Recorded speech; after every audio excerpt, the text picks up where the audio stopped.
Good morning વિદ્યાર્થી મિત્રો, જીવનદીપ વિદ્યાલયમાં આપ સૌ વિદ્યાર્થી મિત્રોનું હાર્દિક સ્વાગત છે. ધોરણ 10 અંગ્રેજી વિષયમાં આજે આપણે જે યુનિટ 1 છે અગેન્સ્ટ ધ ઓડ, એના આજે આપણે એમાં પહેલો પાર્ટ જે હતો ટ્રેક્સ ટુ તાજનગર, એ યુનિટ આપણે શીખી ગયા છે, ભણી ગયા છે. આજે આપણે યુનિટના ક્વેશ્ચન આન્સર એટલે કે પ્રશ્નોની ચર્ચા કરીશું, જે તમારી પરીક્ષાની દ્રષ્ટિએ આઈએમપી કહી શકાય તેવો છે. પ્રશ્નોના જવાબ વાંચીશું, એને સમજીશું તો સરળતાથી એને પરીક્ષામાં લખી શકીશું. અને આ પ્રશ્નોના જવાબ જે મેં તમને સમજાવવા જઈ રહ્યો છું, તમારે ફકરા સ્વરૂપે પૂછાશે અને ફકરામાંથી આ પ્રશ્નોના જવાબ શોધીને લખવાના છે. જો આપણે આ પ્રશ્નોના જવાબ ભણ્યા હોય, શીખ્યા હોય તો સરળતાથી અને ઝડપથી ટાઈમ બગાડ્યા સિવાય લખી શકીએ. એટલા માટે આ પ્રશ્નોની આપણે ચર્ચા કરીશું. પહેલો પ્રશ્ન છે કે where did the villagers have to go two catch a train. પહેલા યુનિટમાં જ આપણે જોયા હતા ટ્રેક્સ ટુ તાજનગર એટલે કે રેલવેના જે પાટા છે એ સૌથી મોટી સમસ્યા હતી ટ્રેક્સ ઓફ તાજનગરના લોકો માટેની ટ્રેનની.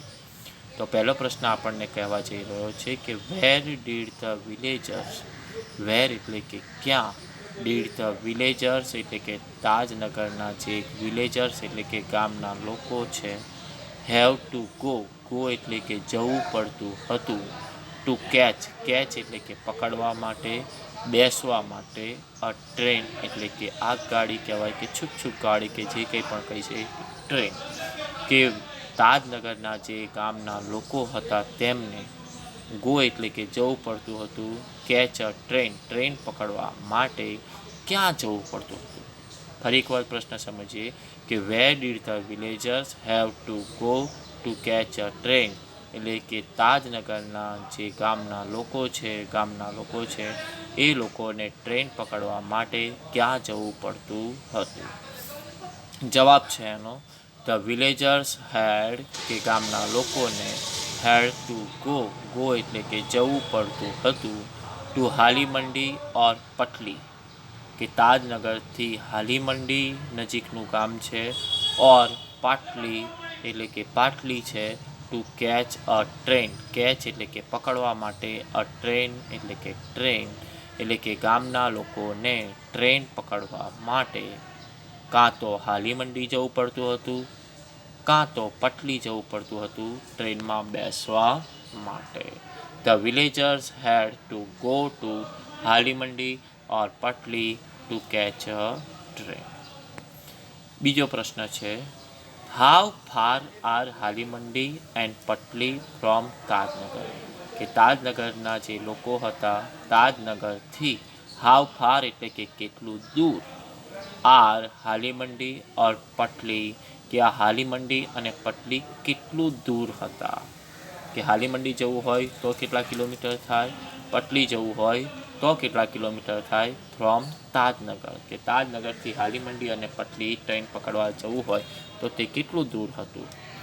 હાલીમંડી એન્ડ પટલી એટલે કે હાલીમંડી અને પટલી આર 6 કિલોમીટર્સ ફ્રોમ તાજનગર, એટલે કાં તો હાલીમંડી જાય કાં તો પટલી જાય, આ બંને સેમ ડિસ્ટન્સ કહેવાય. તો 6 કિલોમીટર, 6 એટલે કે 6 કિલોમીટર્સ ફ્રોમ તાજનગર, એટલે કે તાજનગરથી હાલીમંડી જવું હોય તો પણ 6 કિલોમીટર હતું અને પટલી જવું હોય તો પણ 6 કિલોમીટર, એટલે કે બંને તાજનગરથી 6 કિલોમીટર દૂર હતા.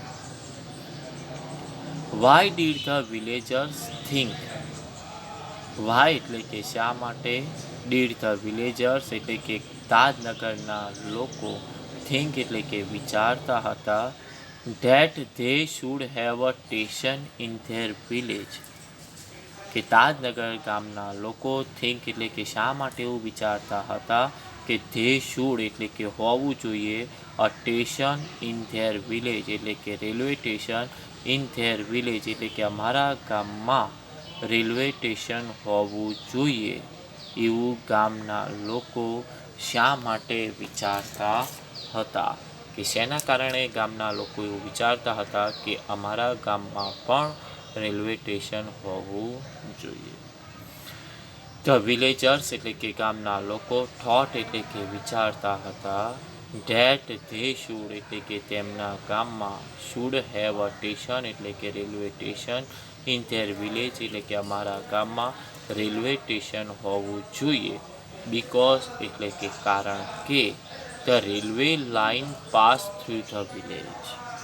સ્વાભાવિક છે, અહીંથી આઈડિયા આવ્યો આપણને કે રેલવે લાઇન, રેલવેના લાઇન્સ એટલે કે પાટા, પાસ એટલે કે પસાર થતા હતા, થ્રુ એટલે કે વચ્ચે થઈને, શેની વચ્ચે થઈને?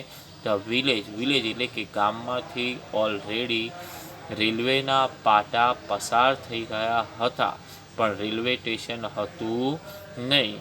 તો રેલવેના પાટા પસાર થતા હોય તો અમારા ગામમાં રેલવે સ્ટેશન પણ હોવું જોઈએ એવું ગામના લોકો વિચારી રહ્યા છે.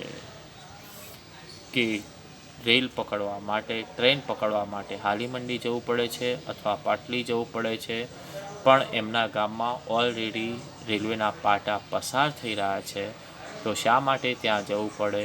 શા માટે અમારા ગામમાં જ રેલવે સ્ટેશન ના હોય? એટલા માટે ગામના લોકો એવું વિચારી રહ્યા છે કે અમારા ગામમાં પણ રેલવે સ્ટેશન હોવું જોઈએ, કારણ કે રેલવેના પાટા અમારા ગામમાંથી પસાર થઈ રહ્યા છે. ચોથો પ્રશ્ન, what was the response of the railway to the villagers demand? એટલે ગામના લોકોએ ડિમાન્ડ એટલે કે અરજી કરી, માગણી કરી કે અમારા ગામમાં પણ રેલવે સ્ટેશન હોવું જોઈએ, બનવું જોઈએ, કારણ કે રેલવેના પાટા પસાર થઈ રહ્યા છે. તો આ પ્રશ્નમાં એવું કહેવા માગે છે કે ટુ ધ વિલેજર્સ ડિમાન્ડ એટલે કે ગામના લોકોની માગણી, અરજીનો રેલવેવાળાએ રિસ્પોન્સ એટલે કે વળતો જવાબ, એમણે અરજી કરી, માગણી કરી કે રેલવેના પાટા પસાર થઈ રહ્યા છે તો અમારા ગામમાં પણ રેલવે સ્ટેશન બનાવી આપો. તો એના જવાબમાં રેલવે ઓથોરિટીવાળા, રેલવે જે સત્તાવાળા હતા, એમણે શું રિસ્પોન્સ એટલે કે શું વળતો જવાબ આપ્યો, કે શું કીધું કે ગામના લોકોએ જે અરજી કરી એના માટે?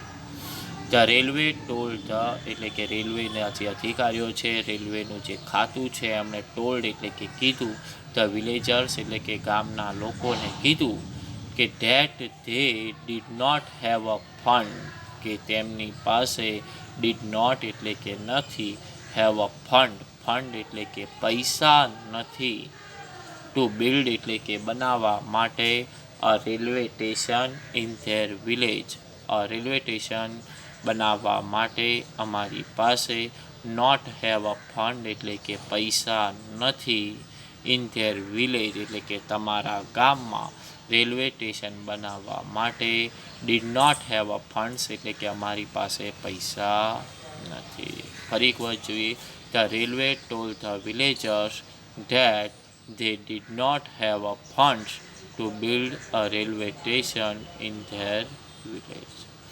ફરી એક વખત ચાર પ્રશ્નો વાંચીશું આપણે, ધ્યાન રાખશો. Where did the villagers have to go to catch a train? The villagers had to go to Halimandi or Patli to catch a train.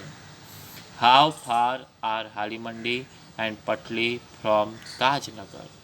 Halimandi and Patli are 6 kilometers from Tajnagar. ત્રીજો, why did the villagers think that they should have a station in their village? The villagers thought that they should have a station in their village because the railway lines pass through the village. છેલ્લો question, what was the response of the railways to the villagers' demand? The railways told the villagers that they did not have a funds to build a railway station in their village. સરસ મજાના પ્રશ્નોની આપણે ચર્ચા કરી. આ બધા જે પ્રશ્નો આપણે શીખ્યા, ભણ્યા, એને તમારે તમારી અંગ્રેજીની નોટબુકમાં 2 times એટલે કે 2 વખત લખવાના છે અને એને યાદ કરવાના છે. હવે પછીના નેક્સ્ટ લેક્ચરમાં આ બીજા પ્રશ્નો સાથે આપણે મળીશું, ચર્ચા કરીશું. ત્યાં સુધી ગુડ બાય. અને આને યાદ કરવાનો પ્રયત્ન કરશો, ઘરે બેસીને વાંચશો, લખશો, ભણશો, કારણ કે બોર્ડની પરીક્ષા માટે તૈયારી અત્યારથી જ તમારે શરૂ કરવાની છે. ઓકે, નેક્સ્ટ લેક્ચરમાં આવા જ પ્રશ્નો સાથે મળીશું. ત્યાં સુધી ગુડ બાય.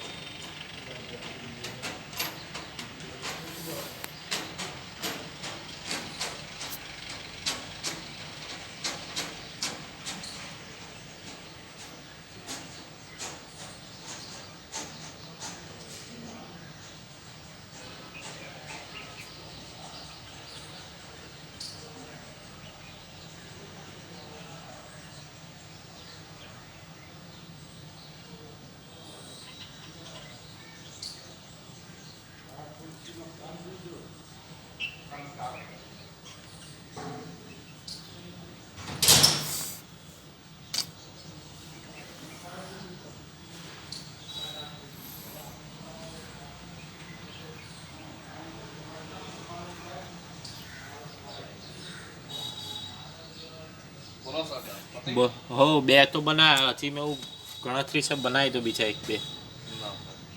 શું લો છો એટલે શોર્ટ નોટ લો છો? શું શોર્ટ નોટ, પ્રશ્નો જવાબ. આપણે તો ટાઈમ જ કાઢવો છે ને. શોર્ટ નોટમાં ખેંચી જાય. 5 પ્રશ્નો લઈએ, એક વખત ચર્ચા કરીએ, ફરી એક વખત વાંચીએ. 12 મિનિટ જેવું થઈ જાય. બસ પૂરું કરી દેવાનું. બહુ કંઈ ખેંચ